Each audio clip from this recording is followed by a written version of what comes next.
Ministri i jashtëm i Sirisë deklaroi se Damasku zyrtar është i gatshëm të ofrojë një shkëmbim të burgosurish me rebelët. Nga Moska, Walid Mualem tha se gjatë takimit me homologun rus Lavrov i ka prezantuar atij planin qeveritar për armë pushim në qytetin e dytë më të madh të Sirisë, Alepon. Lëvizja vjen teksa grupi opozitar, Këshilli Kombëtar Sirian, u takua në Stamboll për të vendosur nëse do të marrë pjesë në konferencën e paqes Gjeneva 2, që mbahet javën e ardhshme në Zvicër. Ndoron jetë në moshën 91 vjeçare ushtari i famshëm japonez i luftës së dytë botërore, Hiro Onoda kaloi 29 vjet në një xhungull në ishujt Filipine deri në 1974, duke mos pranuar të dorëzohej, pasi mendonte se lufta nuk kishte përfunduar ende. Ushtari pranoi të kthehej në Japoni vetëm kur ish komandanti i tij shkoi ta takonte.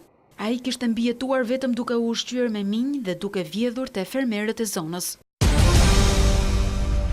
Kompania Google njoftoi se po teston disa lente kontakti të Mençura, të cilat ndihmojnë në matjen e nivelit të glukozës të lotët. Procesi pritet të kryhet përmes një qipi shumë të vogël dhe një sensori glukoze në miniatur.